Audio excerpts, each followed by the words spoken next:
Yo guys, what is going on? Nickname is just Yellow, and today this Norwegian hardcore PC gamer is gonna misspeak once again. I'm joking. ESL 1 Katowice 2015. Thus far, I got 3 out of 4 days correct, and day 5, or I mean 4, is incredibly hard to predict. We're gonna go through a lot of stuff right now. I'm gonna talk about the event, this event compared to the previous event, the things I liked with the event, things I did not like with this event. I'm gonna go through my predictions for these teams here. I'm gonna go backtrack a little bit so that you people get to know a little bit of the history of why I chose these certain things. And thus again what happened, and then again how we can gauge the power of Fnatic against virtus.pro and virtus.pro's power, thus gauging Fnatic's true, more accurately, true power in terms of, you know, raw skill. And then the same we got to do for Envious against Nip, and then Nip, how good they will be.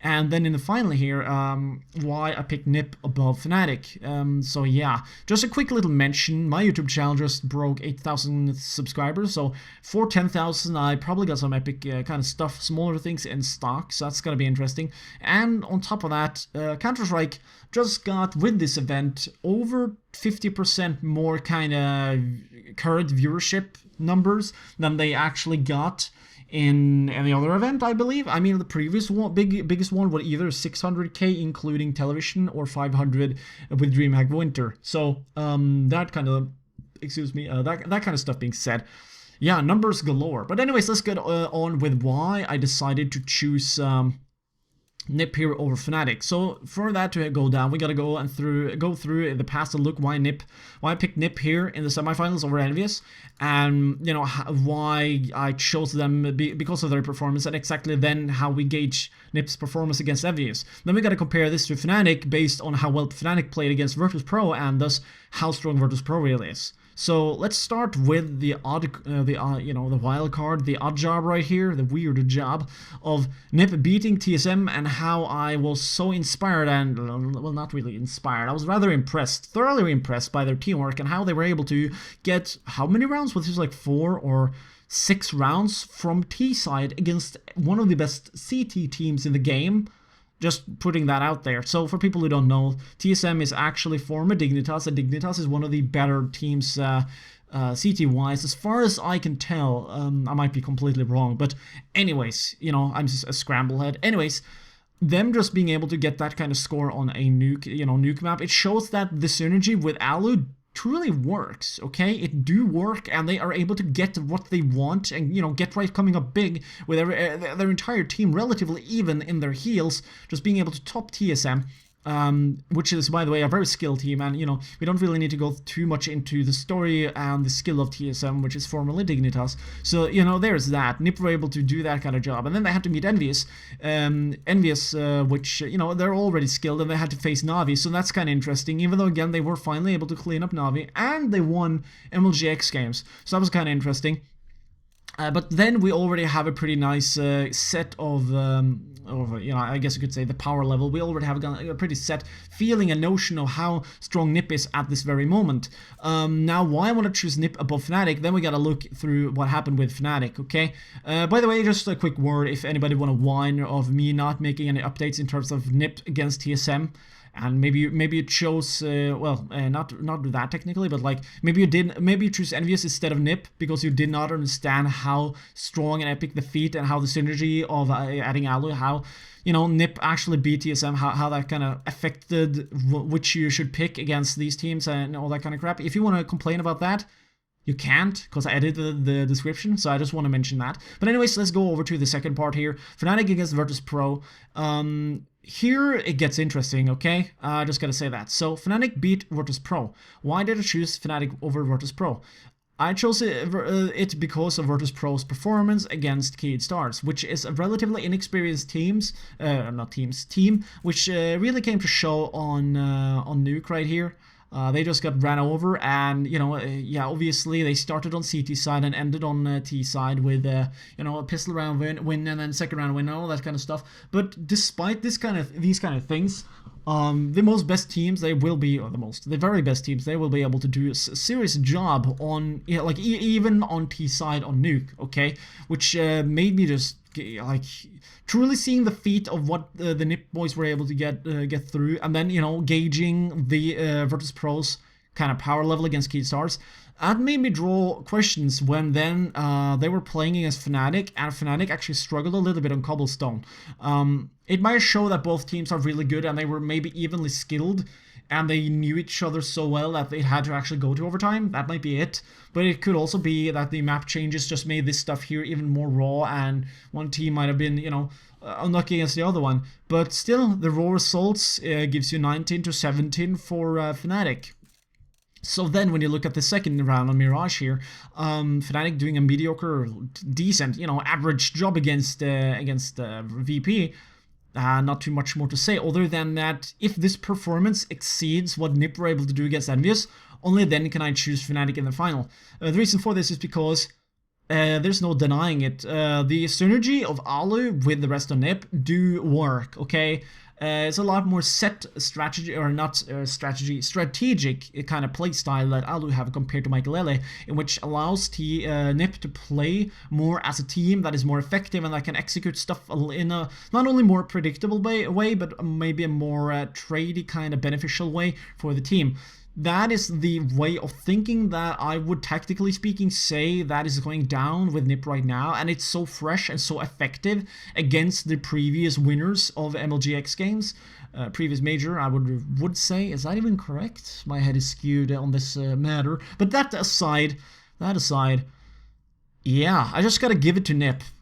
Looking at the raw performance that NiP had against former LDLC, 9 rounds, NiP allowed former LDLC to win 9 rounds on Cashier, and then in the other game, only 10 rounds. That is like the total performance and the total smackdown that NiP gave to the former winners, as Fnatic gave to virtus.pro.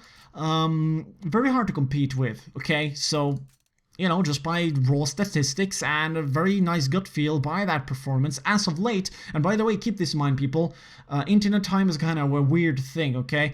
All events do matter, but the more recent events are, the more they matter. But still, the most recent events, if there is a lot of them, do matter. Yeah, you know, that just makes me favor NiP's total, you know, recent performance over Fnatic.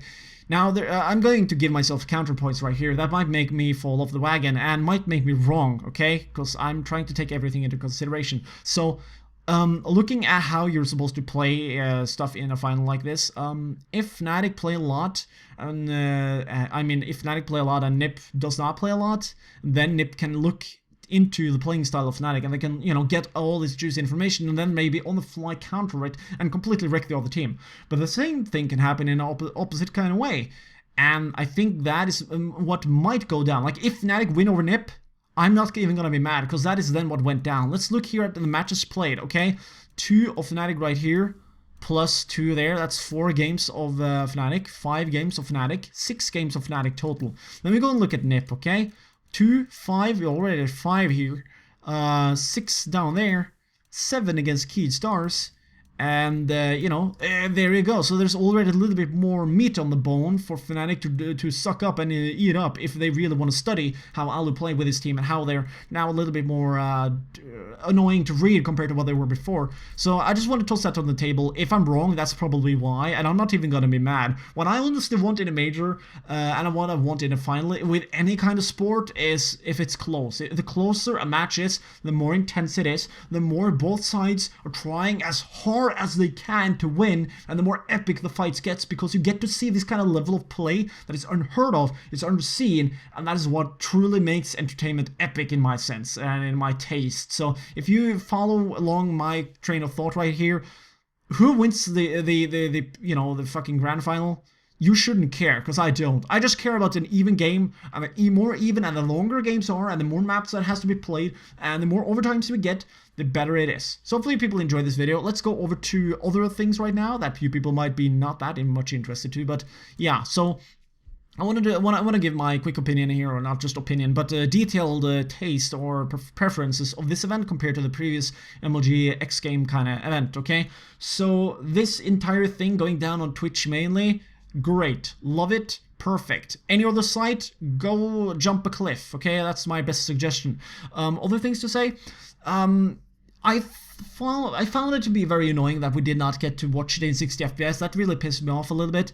And also because of the lack of just total bitrate of the stream, that also makes things look a lot more ugly. To be honest, I was looking at the stream in max quality on my second monitor, and then I was watching the stuff go down with max graphics in-game, and it looks so much more smooth. I just wish that we could get that kind of quality with sound, but on top of that, I mean, the live demo stream, it do lag a fuck ton, and like, even if it's supposed to be like 16-bit or whatever the hell, 128 tick, I'm not even sure how you calculate that shit.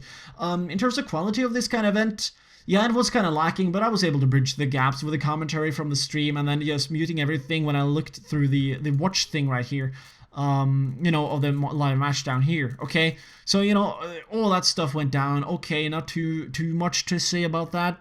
That's just how it goes. Not really anything to say. But that kind of stuff aside, there was a lot of just higher level quality production traits that I found with this event compared to the MLG event.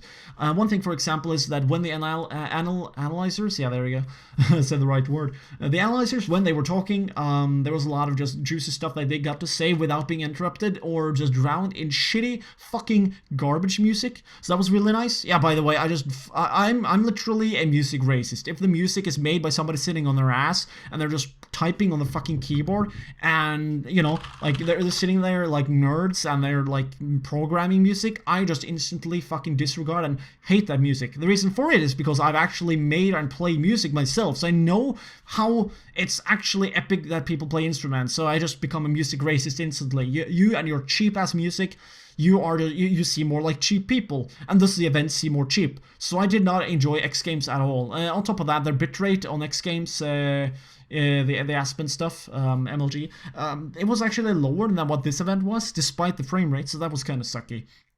What else? Well, not in, but you know, when the teams won, that music was really great, so that was epic. I could just mute the idle music in between pauses and shit like that, which made the ESL event right now so much better, despite the lame music in between. I wish that they would, you know, play off some classic kind of stuff that is more epic style rather than anything else. But you know, shit happens. You can't choose them all. You can't pick all your battles. So yeah, overall production quality of this event compared to any other event, despite the lack of, you know, dazzle and bullshit done to the actual play and stream and stuff like that, as long as we get Andrew Semler and or some of the other epic guys that were there, you know, Tosspot and all those other guys, I'm actually happy. I don't remember what the chick is called, but people hating on her, you're fucking retarded, and she did a decent job. I mean, nobody will ever be as good as Semler and Anders. You know, I mean, General Anders, sorry. But, you know, shit happens, nothing to do about that stuff, and it was overall a great event. The content of the event was epic. The only thing that annoyed me were the frame rate and the, you know, the total bitrate. I wish they could be able to get like 4,000 or 5,000 bitrate. That would be so much better. And the lack of Semler, the lack of 60 FPS. But the rest, you know, I could mute the in-between bullshit. So, you know, I'm happy with this event. Hopefully people were too. So I'm done now. Hopefully people enjoy the video. Any support towards me is greatly appreciated. Hopefully we can reach 10k subs soon. So anyways, yeah, that's the final words. Have a nice day, and don't get beastyfied when you play.